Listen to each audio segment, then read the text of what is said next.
Finally, I'm here. So sorry. Thank you for being here. I hate being late.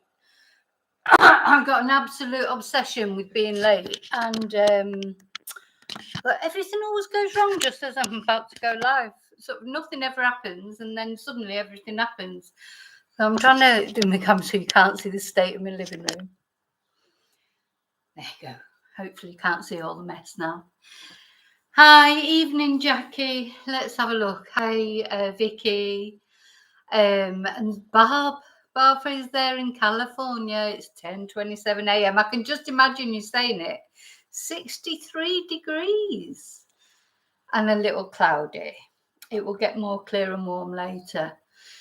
Lizzie, it's just started the live.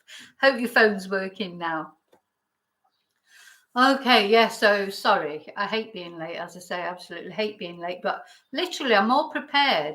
And then suddenly I think, oh, I need to just pop to the loo, and oh, I just need to do this and need to do that. Then I can't get on the live stream. Everything just goes wrong all at the wrong time. But anyway, I'm here now. I was only a couple of minutes late, but I'm one of those people. I take after my parents. My parents were the same. They used to drive me mad. Half an hour before they were supposed to go anywhere or do anything, they'd be ready, sat on the sofa, waiting for someone to come and pick them up or waiting for the taxi to arrive or whatever it was. And I'm exactly the same. Oh. Anyway, we've had rain again today. Can please, can this rain stop? Because we're really sick of it now.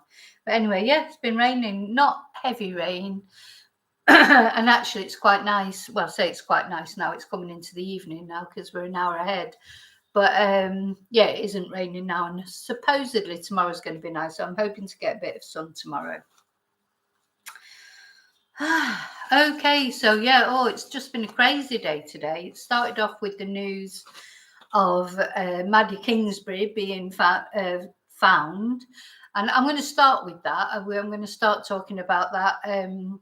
If any of you were unfortunate, I shouldn't do lives really first thing in the morning when I've just got up, because I was all emotional. And, you know, it's good to be emotional. We should be emotional. We shouldn't be like robots that don't feel these things. But it just sort of took me aback because, I think although I've been sort of hoping for some developments in that case, obviously that wasn't the development that we wanted.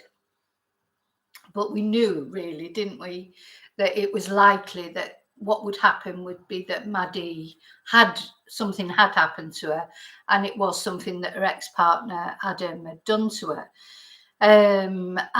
But I was really starting to think that there's just never going to be any developments in this case, and it would be like, as you said, Barb, because you know that case, the Susan Powell case, which, as I say, I am going to cover. And so it was a bit of a shock when it finally happened, because I think I was starting to think, oh, nothing's ever going to happen. So when I saw this news, so let me just give you an update on it. I've been following this case. And I think the reason that I started following this case, even though it's a million miles away from where I am, because it's in Minnesota in the USA, in Winona, was a subscriber suggested it to me, because at the time when we were all talking about Nicola Bulley, you know, a few weeks ago, like in the early days, one of my subscribers said to me, oh, there's a case going on here now in America it's got a lot of similarities to the Nicola Bulley case, because it's a woman that's disappeared. Nicola still hadn't been found. And, you know, I'm not saying that Paul is the same as Adam Farvel or Fravel or whatever his name is, because we don't know yet, do we? But a lot of us had suspicions. So it was a very similar case. And she had two children. She has two children. And so it was a subscriber that mentioned it to me. I'd not heard of it. And of course, she lives in America, very close to where Maddie had gone missing. So she felt it very personally. Because obviously we always feel that the cases we feel more personally are the cases that are close to us, people like us, some way that we can identify with them, you know. And it might not be geography, you know, it might be just that we're women, it might be that we're the age group that we are, it might be our children, you know, that we've got similar age children. Could be any reason that we feel an affinity or experiences that we've been through.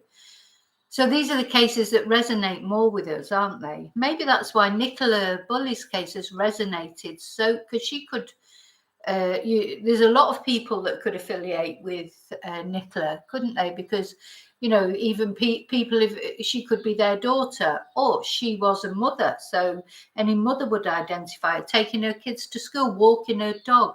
You know, there's all that. So if we feel an affinity with someone, and I think a lot of men feel very protective towards Nicola. There's this sort of, you know, there's a different way that men and women look at that case. I think for men, they feel like Nicola was let down and they almost feel this sense of protectiveness. And then for women, they feel, they identify with her and feel like, you know, that could have been her, them that happened to, with the mental health issues, or possibly an abusive partner that we haven't had confirmed yet, but we suspect. So yeah, so when this subscriber told me about Madeline Kinsbury, I started looking into it, and so it's right from the beginning, really, from the 31st of March, I think it was, when she went missing, that I started to, you know, follow the case and do updates and tell people about her. And you know, and I think a lot of people did, they didn't identify, most of my subscribers probably are British. The majority of my subscribers are British, but I do have subscribers from all different countries. And so they probably didn't identify with her as much as with Nicola, because Nicola obviously is British. But they started to sort of take an interest and follow the case. And then I got quite sort of really interested in it and started following everything with it. So as time went on, so the 31st of March, she went missing. We're now on the 8th of June. So she was been missing for quite a long time. But her ex-partner, Adam, was always a suspect. So she'd lived with Adam. She'd been with him quite a long time. She was only 26. He's 28, I think. I've got it written down. Oh, 29, Adam is. So, you know, they probably met and they've got 2 children together. So she was, you know, quite young when she met him. And it seemed like they'd had a nice relationship for a while, as all relationships start off well, don't they, before they go wrong. And then I think Maddie outgrew Adam. I think what happened was she met Adam. This quite often happens on both sides. You meet someone when you're young, and if you're lucky, some people do grow together and keep together, don't they? So if you meet someone, fall in love when you're 18, 19 years old. I mean, when I got married, I was 21. When I look at that now, I can see that was really young. But at the time, I thought, you know, I knew it all, and I was like a grown. I mean, I was an adult. It's hard to explain. You are an adult, but you think you know everything, and you think you're ready for that lifelong commitment, but actually you're probably not. But some people are lucky, and the way their relationships work out, they do stay together. They might go over problems along the way, but they stay together even through those problems. I bet there's not many relationships, you know, some people have been together maybe 40 years, 50 years. My parents were, but they had rocks along the road, you know, it wasn't all plain sailing. They did, you know, my parents married, well, I think my mum was 19 when they got married, and they stuck together to the end, but it wasn't all plain sailing by any means. I mean, I've found that out over the years. You know, there was a lot of problems that, I didn't know them at the time, but I found them out later. So there's not many relationships don't have problems, but sometimes people deal with them and they just get over them and they move on. So what I think, but then other times, one or the other of the partners, they just outgrow each other, don't they? That's what I think happened with Maddie and Adam. He seems, sorry, I hope I'm not missing anybody. Oh gosh, I'm missing everybody's comments. But anyway, hi Sheila, hi Essex Boys Outlaw, sorry, Rachel, hi, Cuba Lakeland, you're here again. Because Cuba Lakeland, you're in Florida, of course. David, Charlie. Yeah, sometimes they bunch up the messages and I miss Yeah, Barb, I popped to the loo. The loo. I don't know what do you say in the US. I don't know what you say in the US for popping to the loo. Popping to the bathroom, probably. That sounds quite posh here. So yeah, they outgrow each other, don't they? And I've looked at Maddie's LinkedIn account, and it's just the things she says. I think she was a very lovely person.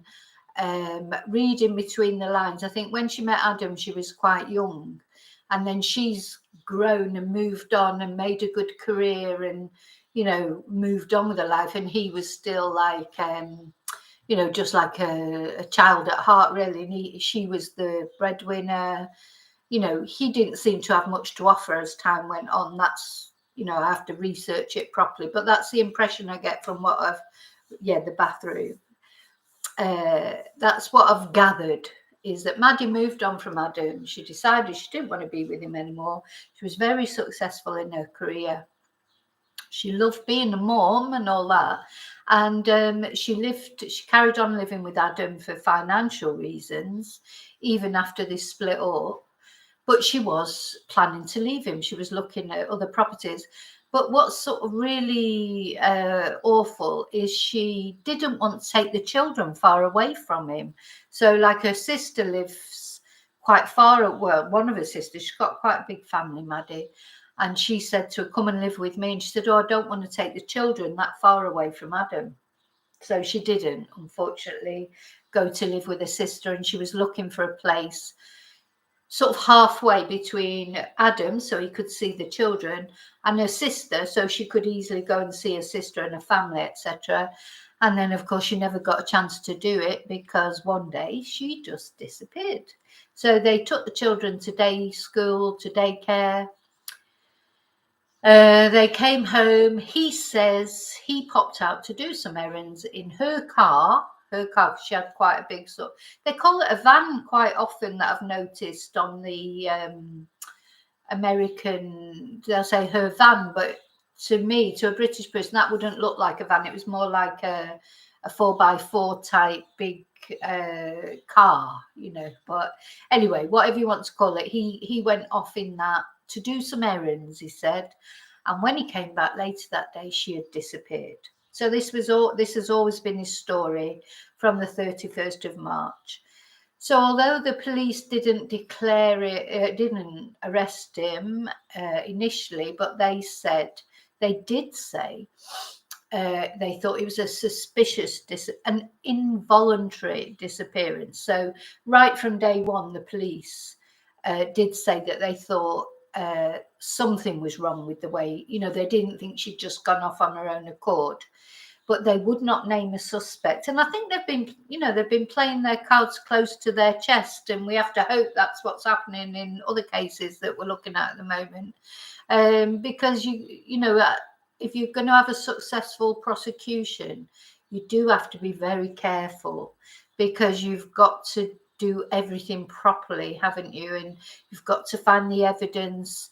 You can't rush off and arrest someone and then they get released, or even, you've got to always make sure you're following the right procedure. So the police didn't declare him as a suspect, but they did say that they felt that her disappearance was suspicious. And then they've been searching ever since. So apparently this subscriber who told me about Maddie's case, who lives very near her, told me that the terrain, she even sent me some photos, it's like ravines, and it's just huge sort of areas of countryside, and there's a river, it's not a small area, to search. So the police were asking for help from the public, and Maddie's family set up a GoFundMe campaign, and they would organise searches at the weekends. And that's when I joined some of the Facebook accounts, so that are dealing with the missing, bring Maddie home Facebook accounts, to keep up to date with the story. And the family released sort of little personal videos and things to remind everyone that Maddie is a person. That anyway, I think Well, I think the campaign was well managed, but it's only because I took an interest in it because somebody told me about it. I mean, if that subscriber wouldn't have told me about it, it has been on the British media, but not much, just, you know, a little bit. So, you know, we can't cover everything, I suppose. There are, unfortunately, people going missing every day. But but really, it's only the family and the police that can keep these things in the public eye, because we can't keep the press won't report on every single person who's missing. You know, you have to push it sometimes. Anyway, that's what they did do, the family. And her mum and dad, or her dad anyway, had custody of her 2 children.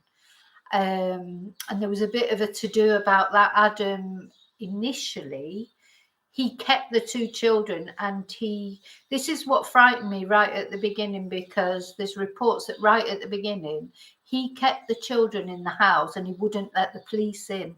And going back to the case of Susan Powell, that's what happened with her husband. You know, he actually murdered his children. So I was always worried that this Adam might do something to those children. Anyway, the police went in there. They took the children. Fair play to the police. I think the police always get a bad press, don't they? They can't do things perfectly, but I think they did things as well as they could do in that case, because they're constrained by the law as well. You know, they can't just say, "Oh, we're taking these children off you because we think you did it." They've got to be able to, you know, he's the father. They can't do it without evidence. Anyway, it went to court. The court decided that the children initially would be in the care of Maddie's parents. But then Adam decided to start this sort of legal campaign to get the children back. Now, Adam did not appear on the news at all to you know, make any press statements like to appeal for Maddie to come home, or make any comment. And he commented a lot on Facebook, you know, and his family commented. I mean, I feel a bit sorry for his family, because what do they think now?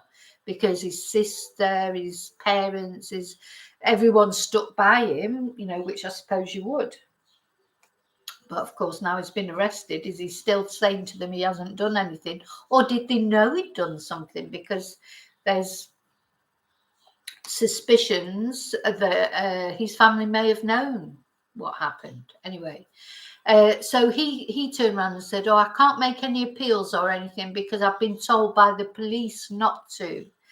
And then the police turned around and said, "Oh, no, we haven't told him not to make any appeals."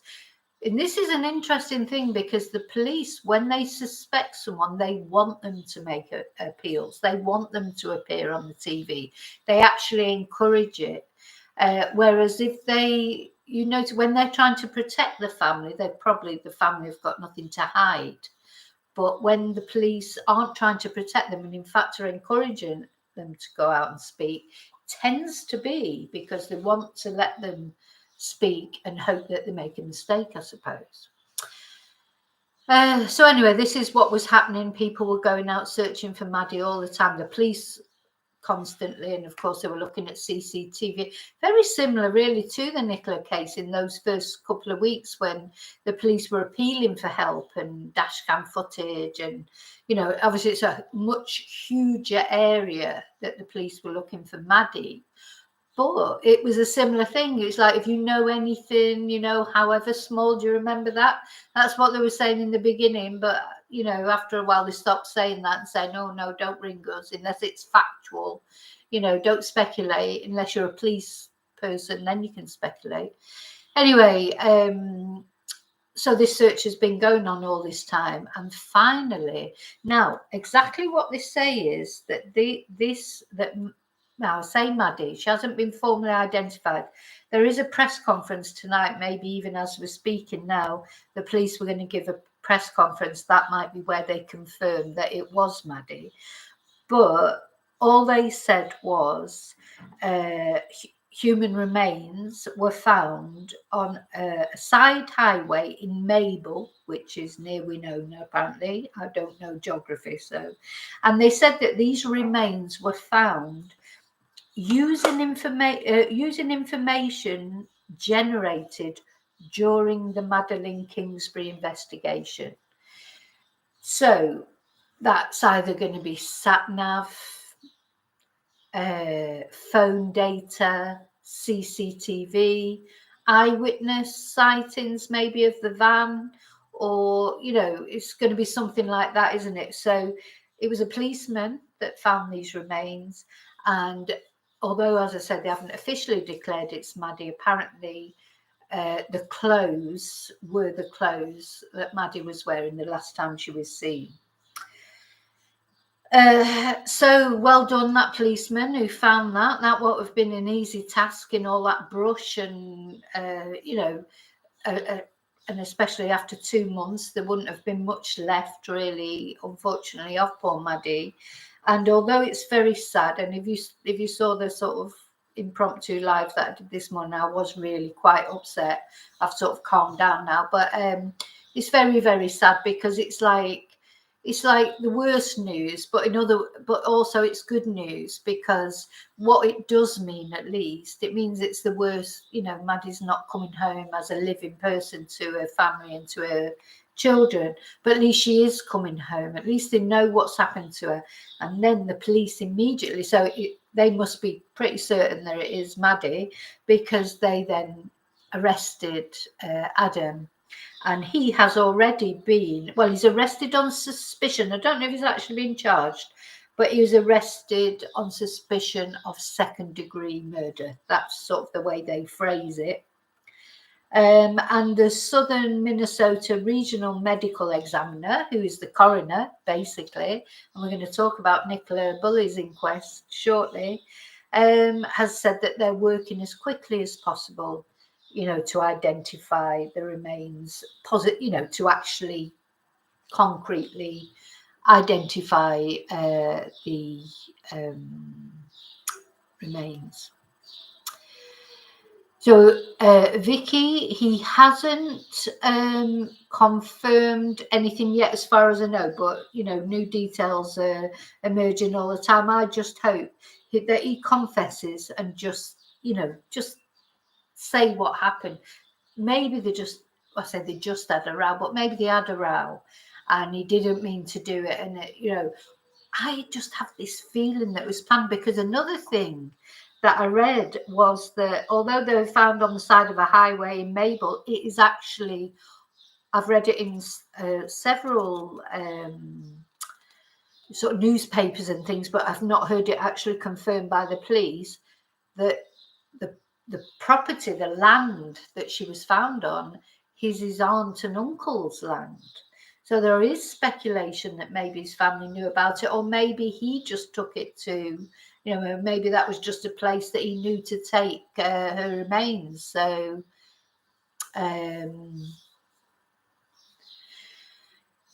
anyway, that's to come out. The good news is, if you like, or the best news. So her sister, in fact, I've got some, let me read some of these. I've got some news items sort of up that I can read out to you. Yep, human remains have been found on the side of a highway in the hunt for missing Minnesota mum Madeline Kingsbury, or Madeleine, 26. Winona County Sheriff's Office said that Adam Fravel, 29, was in custody and booked for suspicion of second-degree murder, and they said they're working as quickly as possible to identify the remains. Right, I think that's it. Yeah, 2 months she's been missing, bless her. And they've got some nice photos on that one of her. She was, you know, there were always these, well, I just think she must have outgrown him. You know, she's outgrown him. She's met him when she was young. She's outgrown him, and she's tried to leave him, and he hasn't wanted her to leave him, basically. And they've ended up having a row. It's probably the children were probably brought into it, and that, and who knows what finally happened. Oh, that's right. So it was Maddie's. Do you know, I hate this. I'm reading this news article, and I hate it when they use their surnames. Do you know, the victims? Oh, she had a name. Her name was Maddie or Madeleine, not Kingsbury. You know, just I find that really disrespectful when they just use the surnames of the victims. I mean, I don't care what they call him. You can call him anything, but this is Madeleine. She has a name. She's a real person. Anyway, yeah, her sister has appeared on, because it's her sister that's been the spokesperson all the way through for the family, which is quite a large family. And she put a video out on TikTok saying, you know, that they were happy, you know, as far as they could be, because finally, because that Adam has been arrested, because they've been pushing from day one. They knew that he was involved in this. They knew that Maddie would not just disappear and not tell anyone where she was and leave her children and that. They knew that. And that's what she said, you know, there's a long way to go. They've been basically concentrating on the custody battle. See, that it does take, at least now he's been arrested, they don't have to worry that they've got to fight this man that they suspect of doing something to their daughter. They don't have to worry that they've got to fight him for custody, do they? So, you know, they can now concentrate on bringing Maddie home, how, you know, planning, I suppose, once the autopsy is finished, and that, planning the funeral, planning on, you know, celebrating her life, and, you know, just getting her home. Because up to now, it's all been about just making sure he doesn't get his hands on the children. And I watched a lovely video the other day on her father's Facebook page. Because it was her birthday. She was 26 when she went missing. I did do a little tribute to her on her birthday. I think it was just last week, wasn't it? And she passed her 27th birthday, and her dad did a video on Facebook singing happy birthday to her, because he said she always, whoever's birthday it was in the family, she would phone them and sing happy birthday to them. So he sang her happy birthday on the video. So that was really sweet. I mean, they seem like such a nice family and everything, and they've been very dignified through the whole thing, because God, I expect they wanted to kill him, because he behaved awfully. I mean, he was harassing people. If he saw anyone out searching, because all these massive searches were organised not just with the police but with Facebook groups, and, you know, people would go out at the weekend and form lines and search, and he would go out and harass them, you know, in his car, or he was even mooning at them and doing really disrespectful. But whereas on Facebook, he was saying, oh gosh, you know, he was really missing her and got to get her home soon for the kids and this, that and the other. But in reality, he was out there harassing the very people that were looking for her. So anyway, that's more or less where we are with that. She's, well, she probably will be today. I say today because obviously in America it's a different sort of time range, isn't it? As we're all going to bed, probably the police will be confirming that it is Maddie that they found, and maybe some more information about what's happened. But the main thing is, although it's a very sad conclusion, well, it's not a conclusion yet, but it's a very sad finding that they've made. At least now they can bring her home. He's in prison, the children are safe, so we've got some comfort to take from that. And you know, as I say, I was worrying that it was going to end up one of those cases where they never ever found her, and they're the worst, aren't they? They're the worst. Okay, so that's Madeleine and the update about Madeleine. So we're going to talk about Nicola now. The inquest is fast approaching, of course. Sorry, I've probably missed it. Yes, I've probably missed a bit of hijack it. Yeah, she was. I don't know how far it was from her. Not too far from home, but she was found next to unconfirmed report. She was found on land that belongs to his aunt and uncle, but on a highway, or at the side of a highway, in the bush, in the, you know, in the, what do they call it, the brush, not the bush, the brush is Australia, isn't it? but I have heard that it was on his family's land. So, but until the police confirm that, I don't know, because I've looked, you know, obviously I've picked up a lot of Facebook, but you know, you don't know with Facebook, but sometimes you know, because when it's a lot of people all saying the same thing, then it probably is true. But so okay, so don't forget to like the video. I have to keep remembering that every now and again. If you're watching and you're enjoying the information, all you just need to do is give me a thumbs up. That's a big help. Thank you. Okay, so we're going to, now the Nicola inquest. So it's on the 26th of June, isn't it? Obviously, it's all been very quiet. Sorry, I'm on the limon tonight. I need to just wet my whistle, as they say.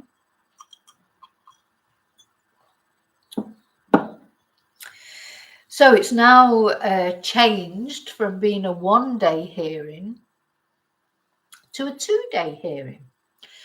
And, you know, is that significant?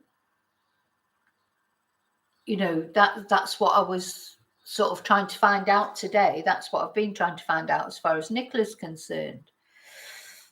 Now, the inquest starts on the 26th of June at 10 a.m.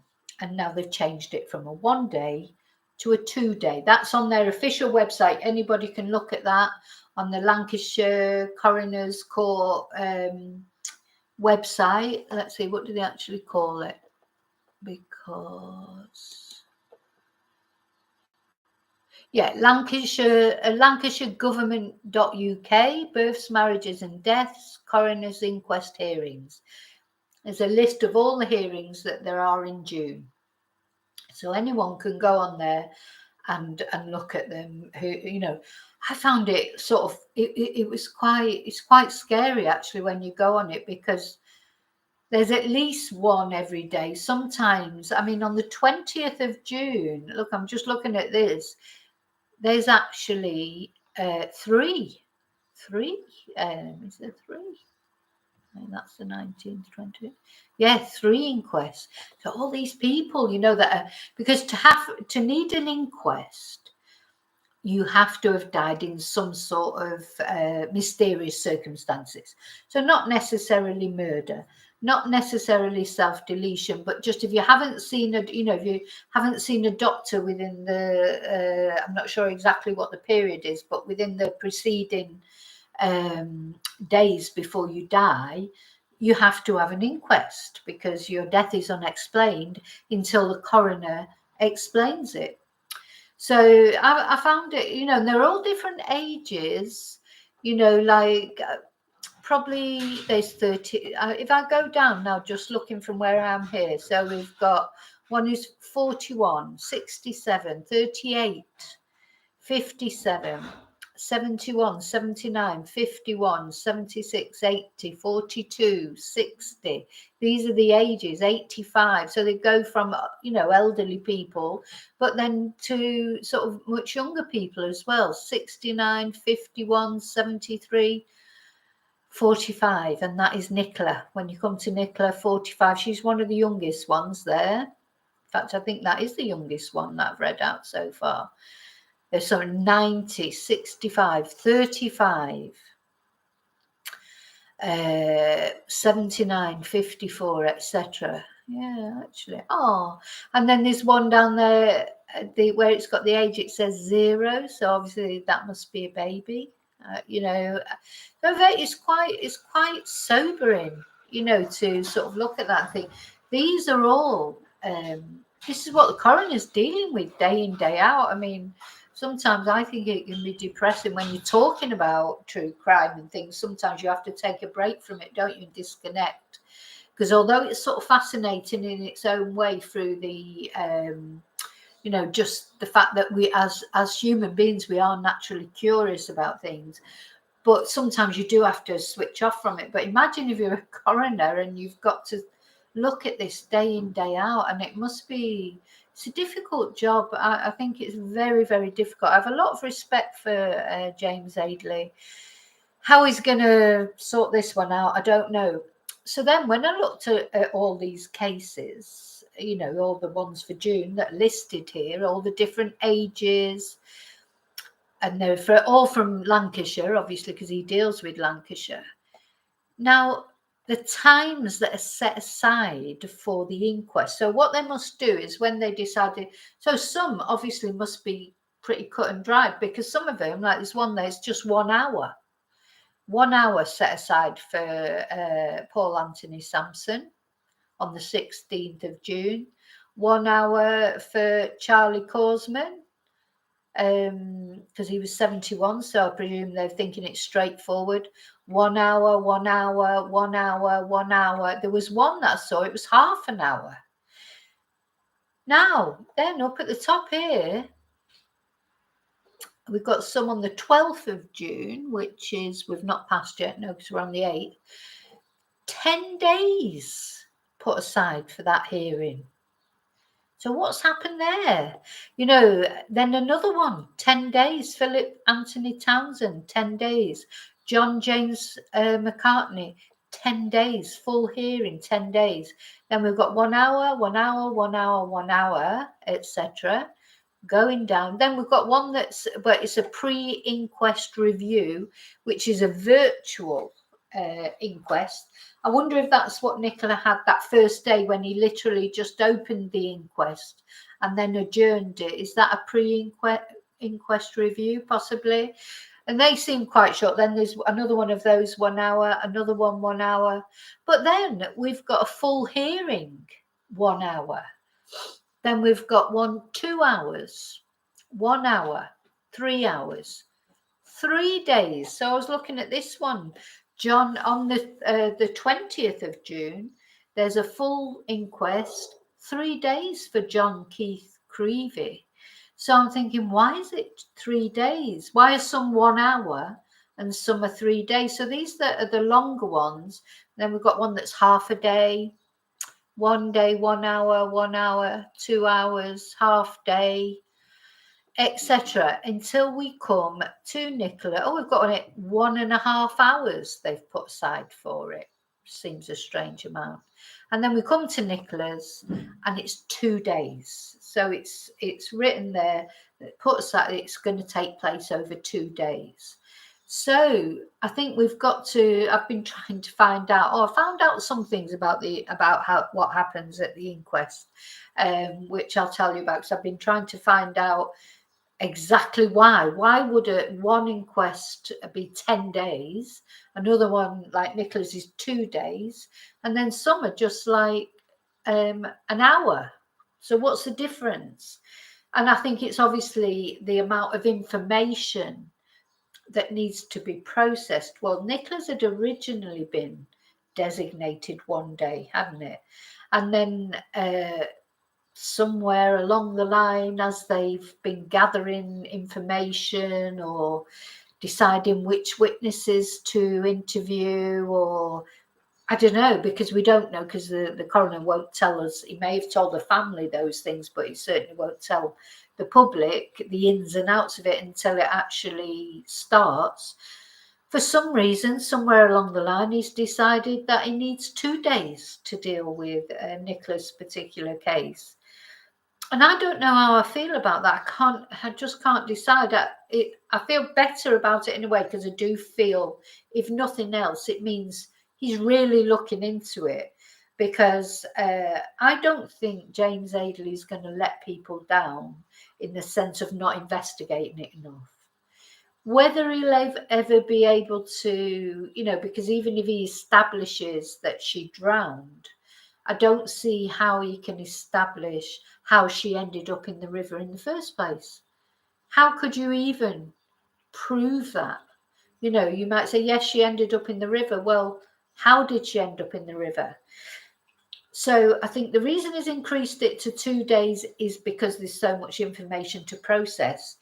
And what I want to read out to you now are some of the previous inquest conclusions, because after this inquest is finished, they have to, because inquests are public, so they have to then produce the conclusions of the coroner, and they go on the website as well. So I look back over some of the inquest conclusions from 2022.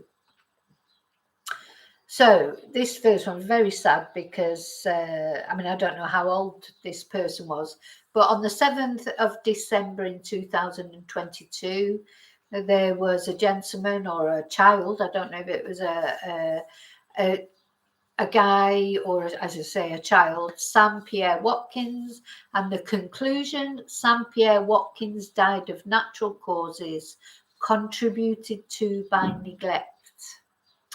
Then on the 9th of December, we've got Milan Bartas, accidental death. Then on the 9th of December, we've got a Cornelius Goris, which is an open verdict. So obviously couldn't come to any specific conclusion. Then again on the 9th of December, we've got Matilda Holland, natural causes. Same day, gosh, I had a lot on that day. We've got Colin Ingram, which very sadly was the big S. Now, then we've got Marjorie Johnson, again on the same day. So they must have done all these in an hour or a couple of hours. And then it goes into, whereas the others, it just has a sort of a précis, really, of what they think happened to them. With Marjorie, they've got quite a long blurb, and it says Marjorie Johnson died on the 17th of August 2022 at the Royal Lancaster Infirmary. She had suffered a fall on the 29th of July, following which her health deteriorated.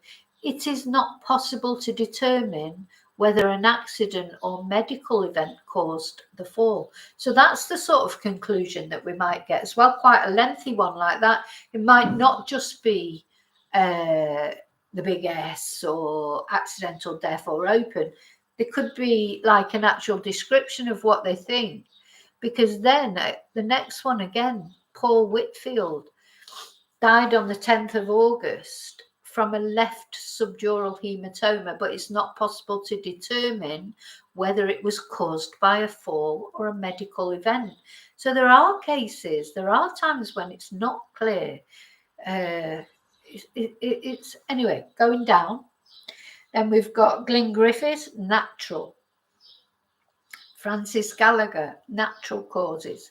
Then we've got Ethan Grimshaw, drug related. Another lady after that, accidental death. I probably shouldn't read the names out, bless him. And RIP to all of them, and really I hope they're all sort of safe and well in the other world. Then we've got another one, drug related. Drug related again. The big S, drug related. Big S, accidental. Then we've got another one similar to the others where somebody died in hospital after surgery, but it was not clear. It was not clear whether the death was a result of the medical intervention or from a fall which is self-medicated. Big S, natural causes. Then we've got a baby or a child, and that's got a really long description of what they think happened, which I'm not going to read out because apart from the fact it's long, it's very sad. Then we've got a lady, alcohol related. Then we've got a gentleman, misadventure. Another gentleman, the big S. But there's one, and then it goes on all these different things, but there's one that reminded me a little bit of Nicola's case. Let's see if I can find it, because it mentioned that they were unsure. Yeah, there was somebody who was found unresponsive in his bath, and so they were not sure, exactly what had caused it. I felt there was one that was to do with drowning.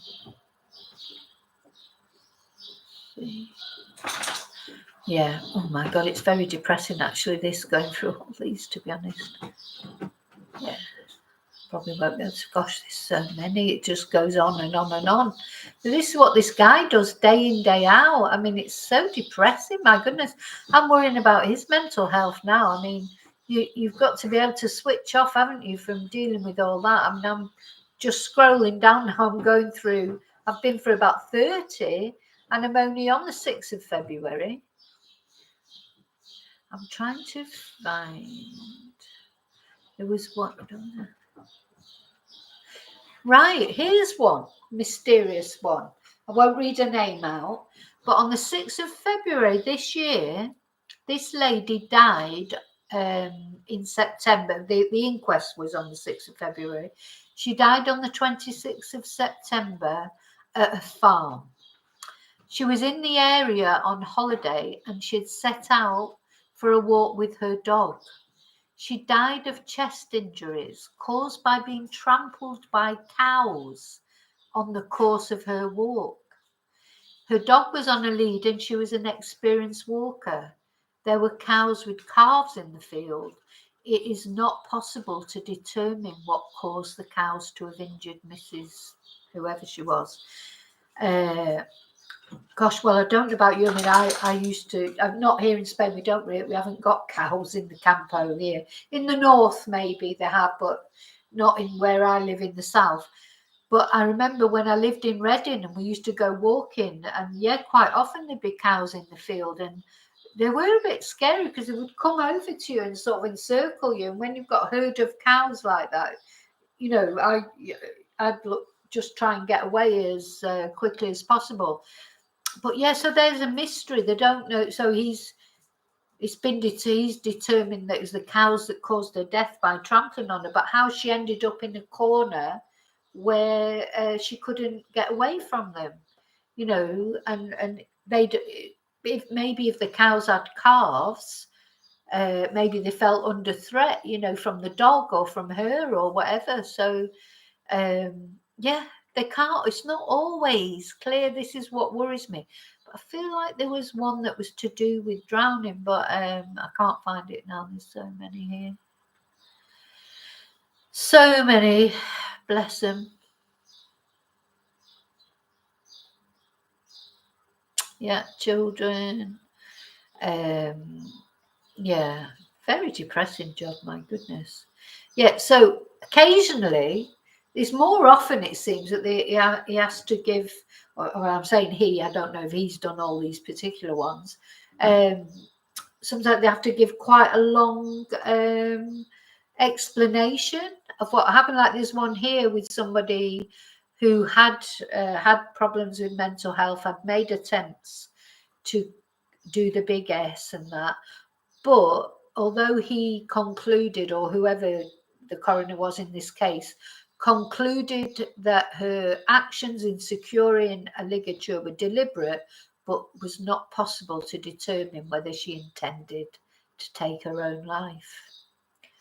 Yeah, then we've got someone found deceased in his bath from an unknown cause. That's how it's sort of ended up. So, yeah, it seems like they don't always make a clear-cut verdict, like the big S or misadventure or accidental death. The one thing that we know that this coroner's inquest, they're not going to say murder. They can't say that, because if by now he would have established that there was a murder, he would have had to refer it back to the police. You know, so he would have had to refer it back to the police. So I won't get upset. No, I'm okay now. No, sorry, Charlie. Sometimes I just get too upset. You know, but it's just one of those things. You know what? I'd rather be a person that feels things. I do feel things. Sometimes I feel them too much. Other times I can put like a what's the word? Try and put like a mental shield around me sometimes. That's what happens when you are empathetic. It's not only with like quite sort of horrible things like this. It's just in general, you know, picking up bad vibes. You know, you walk into a room, if there's too many people in a room and you're getting all these conflicting vibes, you know, some positive, some negative. I can't cope with it because it's like overload of it's almost like you can sense what they're thinking and feeling. It's too much. So I have to put like a mental shield around me. But anyway, yeah, no, I'm okay now. But this morning when I got up, I don't know why, I was just really upset. I think it was probably because I was half asleep. And I mean, but I'm glad I can get upset. I want to get upset. I don't want to be a person who doesn't feel things. You know, sometimes it's horrible to feel things. because obviously if things affect you. But I don't want to be a person that doesn't feel anything. I don't want to be that. So yeah. So one thing that I've definitely then we've learned from what I've just read out about all those different causes of death. I mean, my God, it makes you wonder how any of us, live. Really, there's so many things that can go wrong. Even taking your dog for a walk in a field of cows, something can happen to you. So that's one thing we've learned from this video, isn't it? Don't take your dog for a walk in a field of cows, or if you see cows, get out quick, especially if they've got calves. Yes, you're right, Charlie, because if you're an empath, you are a sponge. You sponge up. And it can work in a positive way. If you're around positive people and the energy is high, you're like, with that energy, aren't you? It's a nice feeling. But unfortunately, you get the energy vampires. You know who they are. People in your life. You go out with them for a drink, for a coffee. You have a chat, you come back and you're exhausted. You shouldn't feel like that when you've been out with your friends. You should come back feeling great and feeling like you can take on the world because they've given you all this positive energy. When you come home and you're like, oh my God, it's because you've given them all your positive energy and they didn't have any to give to you. And one thing that I've learned over the years, because when I started realizing that, people don't like it. The people that have done that to you for many, many years sucked all the positive energy out of you, and then when you try and be a bit harder and put your barriers down, they don't like it. And they get a bit sort of annoyed about it. And I've lost friends that way, but I've had to lose them. Do you know what? Because I've just had to, because they've not been a positive for me. I've been positive for them, but they've not been positive for me. So the 411s, you're home from work.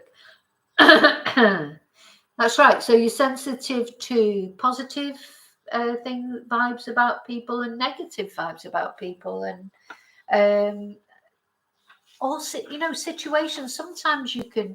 I think this is because if you've ever been in a situation where you've had to be careful of everything you say and everything you do, you've had to anticipate what people are going to do, situations of domestic violence of whatever form, because domestic violence takes many forms.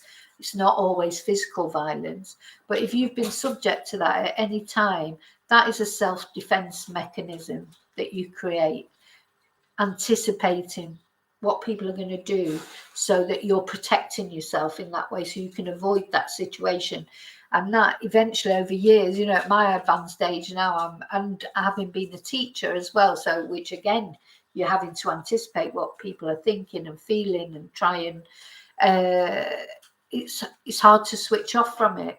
Now, I love people. I love being around people, but I do get to a point where I just have to go and lie in a dark room, with like not only no people, but no noise, no nothing, just quiet and just, recover. It's like recharging your batteries. Yeah, you do, Jackie. You get drained. That's exactly how it feels. It is like a battery. It's like you are a battery, and then when you have to recharge that battery before you can cope. Hi, Joe. Yes, I am. I am feeling a bit brighter. So you'll see that when you watch it back, you'll hear what we've got to say. But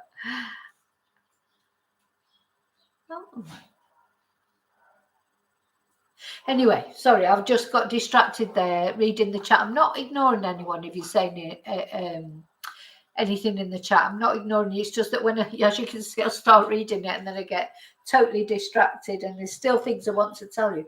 But yeah, I thought that was very interesting. And again, these inquest conclusions, you can go on they're just available there on the Lancashire website.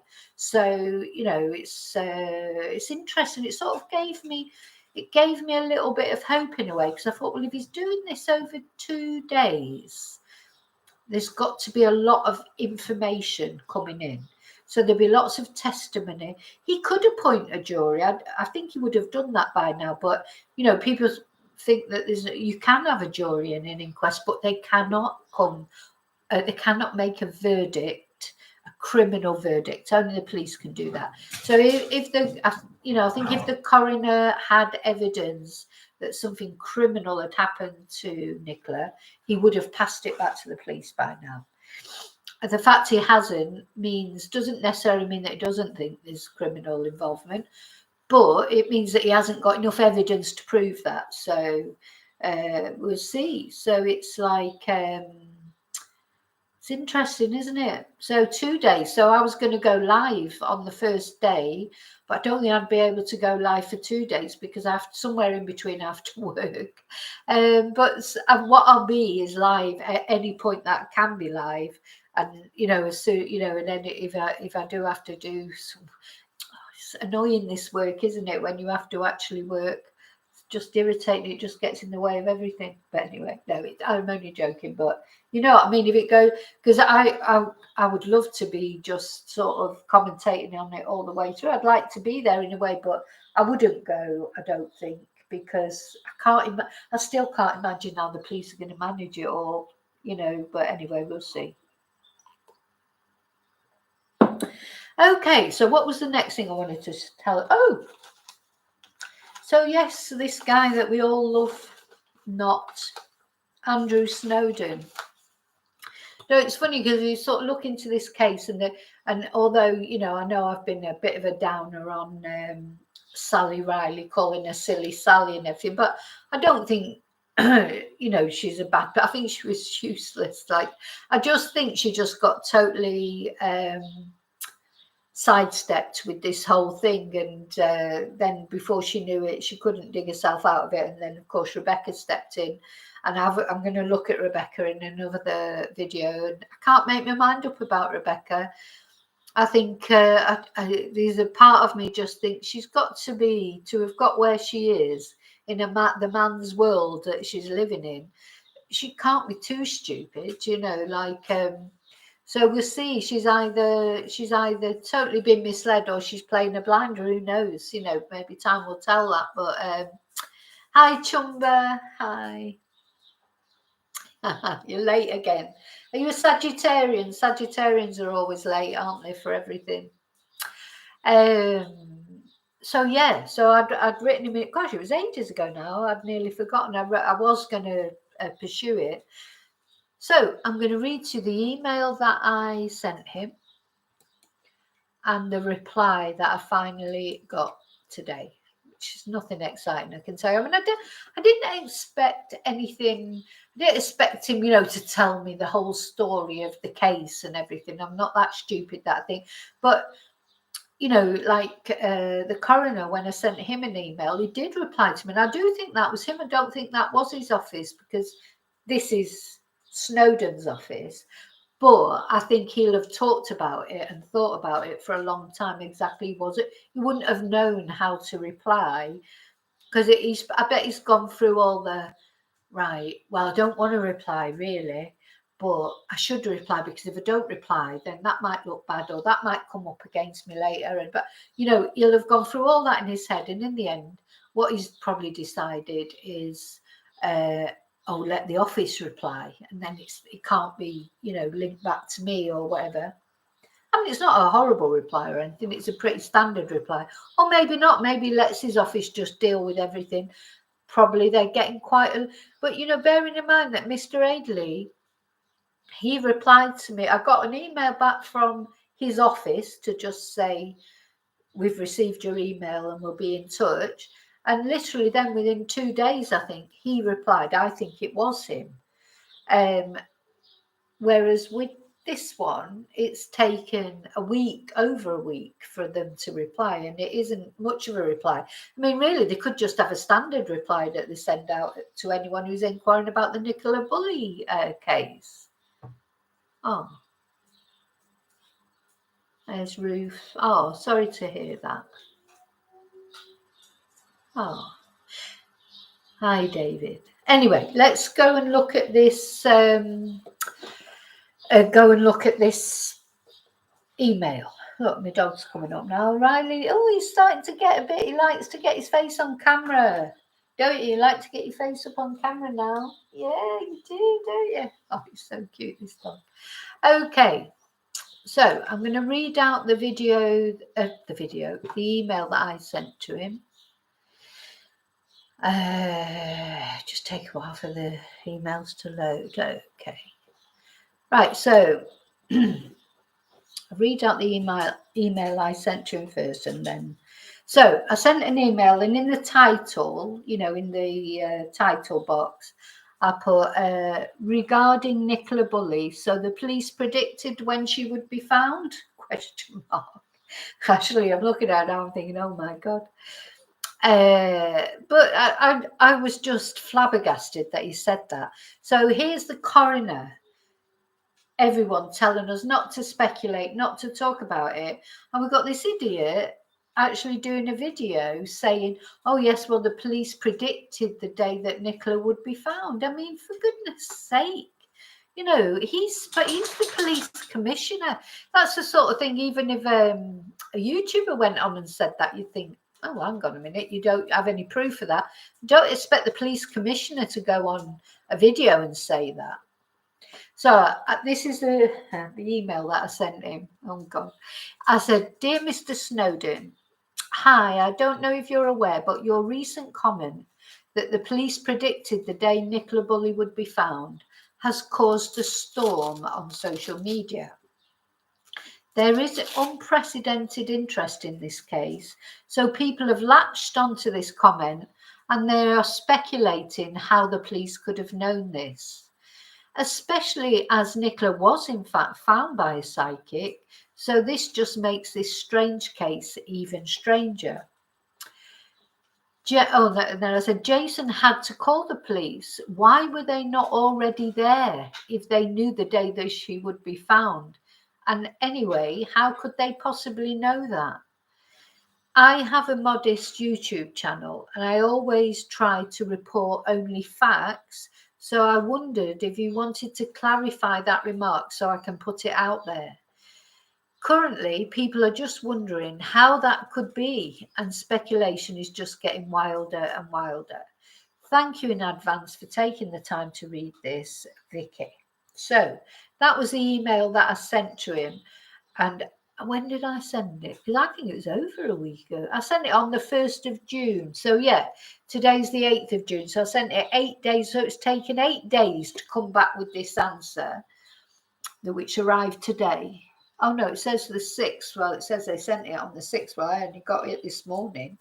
Dear Vicky, thank you for contacting the Office of the Police and Crime Commissioner. We are aware that the Nicola Bulley case continues to attract intense media and social media interest and speculation. I know all this anyway. The inquest into Nicola's death will take place later this month, and the Commissioner will make further comments on the case following the conclusion of an independent review he commissioned, which is due to report back in autumn 2023. Anna Cook, caseworker, executive officer, Office of the Police and Crime Commissioner for Lancashire. So she's probably a civil servant, I would imagine. But as it really took 8 days to come up with that, 8 days just to come up with saying that, oh, he will make further comment in September. It was him who made the comment that the police knew. They've done it all. He's told us already what the result of this independent review is going to be, because he was on that video saying that the police have done everything right. They were right. She was in the river. They even predicted the day she was found. So it took him 8 days to come up with that response, which says nothing. So, that I think just says everything about Andrew Snowden. I started off trying to think. I always start off trying to think well of people, and then, when you see him, just the stupid things he does, and I wonder if, the coroner would have been annoyed with him, because it was coroner told people not to speculate, and there's the bloody commissioner going out there and talking a load of rubbish. I mean, for goodness sake. No, do you know what, Essex Boys Outlaw? Well, the thing is, he's an elected official. So he's a Tory, isn't he? Because before that, really the only reason he's in that post, because of course there was a big shift, wasn't there, in the last election because of various things, and the red wall crumbled. And before that, it'd always been a Labour police commissioner for a long time. The incumbent guy had been there for a long time. And then, of course, because the Conservatives did very well, didn't they, in the last election? And then he got elected with quite a big, I think it was the biggest majority that a police commissioner had ever had. But he won't be there at the next election, no, because I think people have realised since then it probably wasn't a good idea. Because I mean, he talks a good talk. If you see his interviews and what he's done, and he's done this and he's done that, and he's bringing down this crime and he's doing this, that, and the other, he talks a good talk. But I mean, I don't live there. Those of you who live there, you'll know. Hi, Georgina. Those of you that live in that area, hi, Jacqueline Jones. You would know. Do you feel safer since Andrew Snowden took over as police commissioner? I mean, you know, it didn't do much for Nicola, did it, when the welfare check went out and the guy didn't even turn his camera on, apparently. So, you know, it doesn't seem that he's really improved anything there. But I don't know. Maybe I'm wrong. Maybe he has done things, you know. But one thing he hasn't done, he's done anything in this case, you know.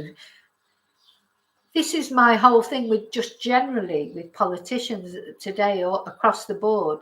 There's these people, they run our country, and it is still my country. Even if I live in Spain, I'm still affected. I'm British.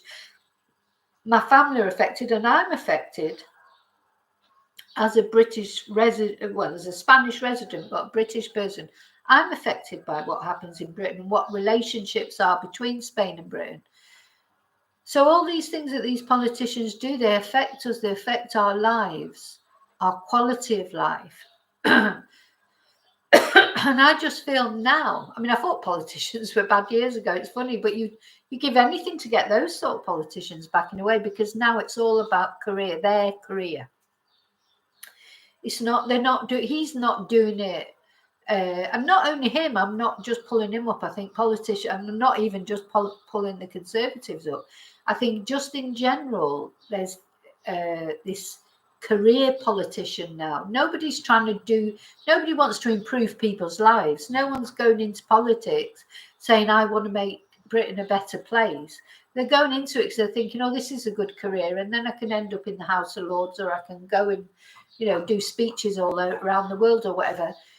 But I think years ago, people did have convictions, even whether you agreed with them or not. There's lots of politicians from years ago that I didn't agree with. But when I look back at them now, I think, my God, at least they believed what, you know, they had their own convictions. To me now, well, the only sort of convictions they have now are